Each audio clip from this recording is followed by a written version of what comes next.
आज मैं फिर से आ चुका हूँ पॉपी प्ले टाइम चैप्टर 3 के मेन इन्फ्लुएंसर कैटनैप की हिस्ट्री के साथ।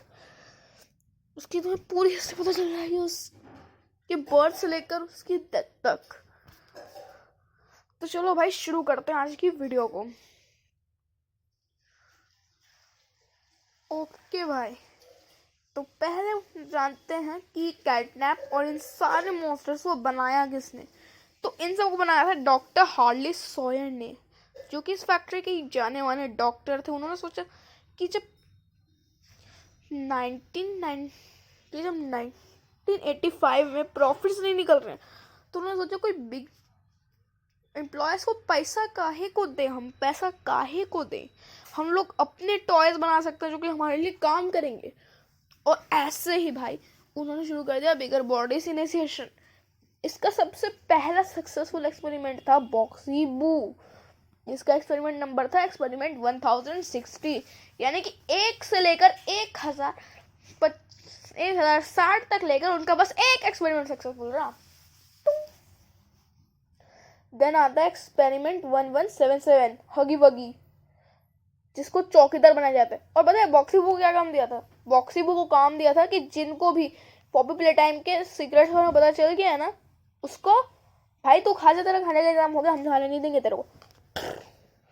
हगी वगी का काम को चौकीदार वाला था। रात के 8 बजने के बाद अगर कोई फैक्ट्री में आता तो हगी वगी तो हो गया भाई, समझ लो। एक्सपेरिमेंट 1222 क्वीन, इसका पूरा नाम मेरे को ठीक से याद नहीं आ रहा, इसका नाम पर ऐसे ही कुछ था क्वीन करके, जिसको बनाया जाता है मोमी लॉन्ग लेग। एक्सपेरिमेंट 1222, इसे बनाया जाता है प्ले गेम का इंचार्ज। ये वहाँ पे बच्चों को गेम्स खिलाती थी। और हाँ, एक और चीज़ बता दूँ, फिर इस चीज़ से ना बच्चों की छटाई होने लगी कि कौन से बच्चे को बाद में मॉन्स्टर बनाया जाएगा। ऐसे ही कर करके उन्होंने बहुत सारे मॉन्स्टर्स बनाए, पर फिर ना उन्हें ज़रूरत पड़ी ऐसे मॉन्स्टर की जो कि रात में मेंटेन करे कि बच्चे सोते रहें, कहीं जाए ना। तो उन्होंने सोचा भाई कैटनैप को बनाते हैं। चलो, कैटनैप कौन? कैटनैप एक ऐसा मॉन्स्टर जिसके पास है रेड स्मोक की पावर। अब ऐसे ना उन्होंने सोचा कि एक बड़े साइज का कैटनैप बनाते हैं, क्योंकि फ्लैश टॉयज हो तो वो रेड स्मोक फिट नहीं कर सकते। तो उन्होंने सोचा कि चलो यार बना देते हैं हम लोग आखिरकार एक बड़े साइज का कैटनैप। फिर क्या, छटाई होने लगती है और 12 बच्चे आ जाते हैं। सबको भूल जाओ भाई, लिटरली सबको याद रखो थियो ग्रैम्बल याद रखो भाई, बस थियो ग्रैम्बल याद रखो, क्योंकि थियो ग्रैम्बल बहुत ज़्यादा पावरफुल तो नहीं था, बच्चा था, उससे पावरफुल बच्चे उसको बहुत बुली क्या करते थे। हाँ, मैं क्या बोल रहा था कि थियो एक 7 साल का बच्चा था, ठीक है। एक दिन जब वो अपने बेड में सो रहा था, उसको अपने बेड से कुछ आवाज़ आई, और वो आवाज़ थी हमारे महाशय प्रोटोटाइप जी की। प्रोटोटाइप इतना दिमाग से तेज होता है, वो थियो से दोस्ती कर लेता है, पर उसका मेन प्लान तो यही था, वो थियो से ऐसी अनशन चीज़ें करवाता है ना कि उनको थियो को कैटनैप बनना पड़ता है। अभी आगे देखते रहो, समझ आ जाएगा। थियो को कैटनैप बनना पड़ता है।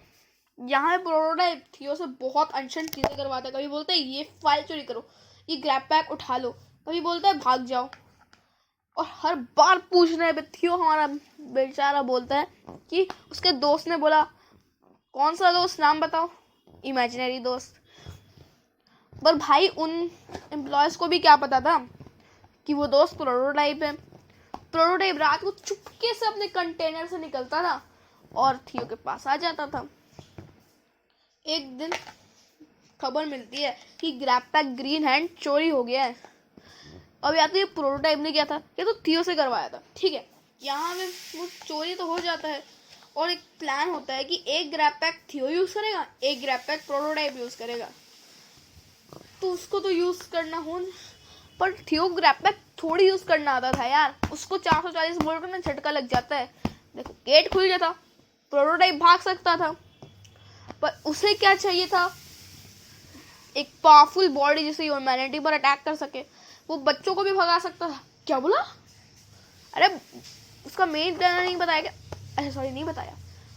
प्रोटोटाइप का मेन प्लान था कि वो अपनी एक पावरफुल बॉडी बनाए। उसका पहला प्लान था कि जो बच्चे के ऊपर यहाँ पे एक्सपेरिमेंट्स हो रहे हैं ना, बच्चों को इस फैक्ट्री से हमेशा के लिए निकाल दे। भाई अभी का तो कुछ नहीं कह सकते, अभी तो प्रोटोटाइप बच्चों का भगवान ही लग रहा है। पता नहीं भाई, इसका अलग दिमाग है, पर इसको ना एक बॉडी चाहिए थी जिससे ह्यूमैनिटी पर अटैक कर सके। अब वो बॉडी किस लिए चाहिए थी बता? अब वो बॉडी चाहिए थी, पर वो बॉडी ना मॉन्स्टर्स से बनती है। तो उसने थियो को डॉक्टर के पास पहुंचाया। थियो को तो ठीक किया गया, पर फिर थियो ने वो सब शुरू कर दिया जो कि प्रोटोटाइप उसे करने के लिए कहता था।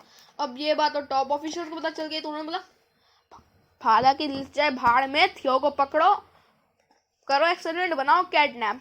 और बस क्या, थियो बन जाता है हमारा प्यारा दुलारा कैटनैप। और इसका काम तो तुम लोग जानते ही हो। और जहां तक कि ये भी कहा जाता है कि जब प्रोटोटाइप और कैटनैप को एक कंटेनर में रखा जाता था, कैटनैप प्रोटोटाइप के आगे पीछे डॉग ही जैसे घूमता था, क्योंकि कैटनैप में ना थियो की पुरानी मेमोरीज थोड़ी सी बच गई थी जो कि इरेज नहीं हुई थी। अब यहाँ पे भाई हमारा प्रोटोटाइप भी शॉक रह जाता है कि इसकी मेमोरी इरेज कैसे नहीं हुई।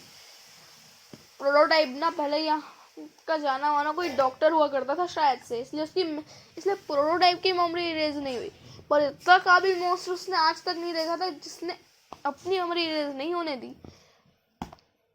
अब उन लोगों को डर लगने लगा कि अभी कैटनैप उनकी बात मान रहा है, अगर प्रोटोटाइप ने से कुछ करने को बोला तो खत्म पूरे ये प्ले टाइम कंपनी। आखिर में यही होता है आरव जॉय वाला कांड। कैटनैप, मोमी लॉन्ग लेग, हगी वगी, मिस डिलाइट, उसकी सिस्टर्स, सबको खत्म कर देते हैं। सिंपल भाई, लिटरली भाई मेरे को कुछ समझ नहीं आता यार कि क्या होता है इस फैक्ट्री में। इतना तेज सब कुछ होने लगता है ना, क्या बताऊं। पूरी दुनिया तबाह हो जाती है, दुनिया मतलब फैक्ट्री तबाह हो जाती है भाई, इतना जोरदार अटैक होता है। फिर प्रोटोटाइप तो चाहिए थी एक बॉडी। इसे जैसे हम कैटनैप को एक झटका देते हैं, तब कैटनैप जब लेट जाता है तब सीधा प्रोटोटाइप आ जाता है कैटनैप को बुलाने।